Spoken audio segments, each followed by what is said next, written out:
like when you talked about being canceled, how do you endure? 'Cause what was the first time you ever felt like you were like, oh, some shit is up and I'm being canceled and it's on a public scale, and how big was Well, I it? think that rather than pick some event like that, what I want to do is I want to say Mm, that number one, when that happens and it's new to you and you don't really know mm, what's happening, it can be so painful because you sit there and Mm-hmm. think that, and this is long before the word cancel came. You know what I mean? right, Nobody was right. using that word, but people would attack me for whatever, and you really feel like you're in like I'm trying to think of the image. It's like when you see a movie and the car goes off the bridge Yeah. and Yeah. you're in the car and the water starts filling up and you think, am I going to Yes. drown? Like, am Chappaquiddick I not going to get out of situation. this? Yeah. Well, Yeah, whatever yeah, word you want. yeah. Right. You wonder, am I going to escape this? Or am I done? Am I going to die? Is my career going to die? My public persona? But Hmm. but I want to mention to both of you, I'd be curious what you both have to say. And I'm dying to hear what Matthew has to say about this, which is that you realize that for people, what's the reasoning behind this? Why are we at this point that we're at now, where people are so angry? I mean, they're angry. Mm-hmm. Hmm. And Hmm. the cancellation thing, I always have I have a few things. I hold on one second. I have a few things I might say about this, but one is that I feel that people really believe that their voice in our democratic society is meaningless now. They have no influence over what the government Hmm. does. Mm. You vote for people, you choose people, you think they're the lesser of two or three evils, and you elect them, and then they go into office and they do what the corporations tell them to do. Yeah, Mm-hmm. They do yeah. what their donors tell them to do. They're Mm-hmm. not Hmm. necessarily going to do the right thing or what you want them to do. So, but they want their voice to be heard. And the Mm-hmm. place that their voice is heard and it has some impact is social media in condemning people and in canceling their careers. Hmm. So it's like Mm-hmm. Rome. It's like Hmm. thumbs up, thumbs down. They Right, want to right, have right. some say. And so what they're going to do is take down Chrissy Teigen. They're going to take down this person. They're going to take down that person. And they want someplace to put their frustration about the way we live today, COVID Yeah. and non-COVID.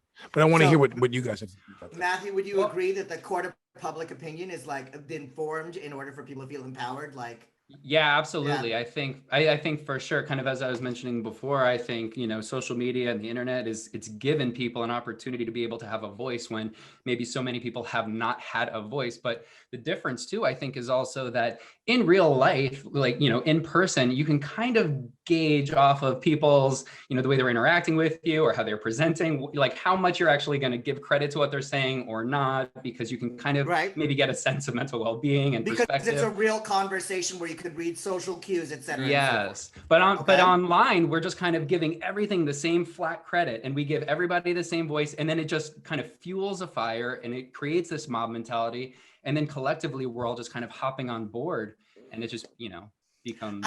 I don't think anybody can be personally canceled. I mean Why? permanently canceled. And I will say one actor's name. Mel Gibson Right.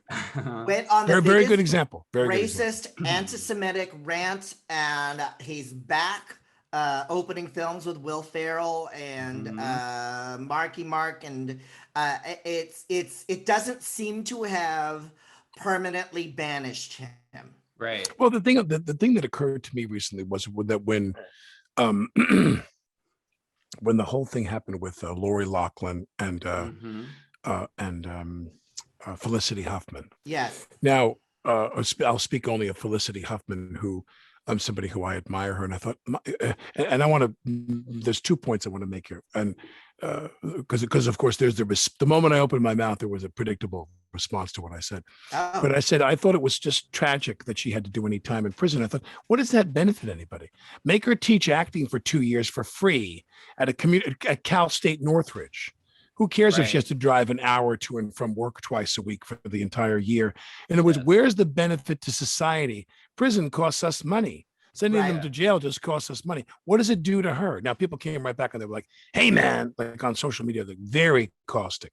Hey, man, the woman forged her voting application, or the African-American woman who was down in Texas who went to prison for 5 years. They cited Yeah, that yeah, case. yeah. And they were like, she went to prison for 5 years. for fraud or whatever. And you're telling Mhm. me these white chicks don't, and I'm like, whoa, whoa, whoa, whoa, whoa. What I'm saying is that the woman in Texas, she shouldn't have gone to prison either. Right. The Mm-mm. two wrongs Mm-mm. don't make a right here. I mean, but Right. her Right, going to right, prison, right. I think that the prison thing is dreadful. And I think that in some cases, if it's a violent crime, I mean, I'm not, I know, I don't but want your response about nobody should have been sent to prison for that wasn't well, I implicit mean, yeah, in your but thing. I think, So I think it's that, like that's what people jump on is like they jump to that example, well, I think right? that, well, I think that the criminal justice system in this country has gradations of guilt. They have gradations of severity of crime. We have Mm-hmm. misdemeanors, we have felonies, we have different classes of misdemeanors and felonies. We have Mm-hmm. so many subcategories inside this for the seriousness of the crime. Right. Mm-hmm. And so I kind of feel the same way, which there are people who do things in the culture that are unappealing. They're you know, what Mel Gibson did is horrible, but Mm-hmm. but not everybody deserves the same fate. Not everybody deserves the same sentence or the same punishment. So, like with Felicity Huffman, I would have said, teach acting at a school for a year, Right. and then Right, you right. pay back. I mean, what would be greater than to have a class with Felicity Huffman teaching you acting?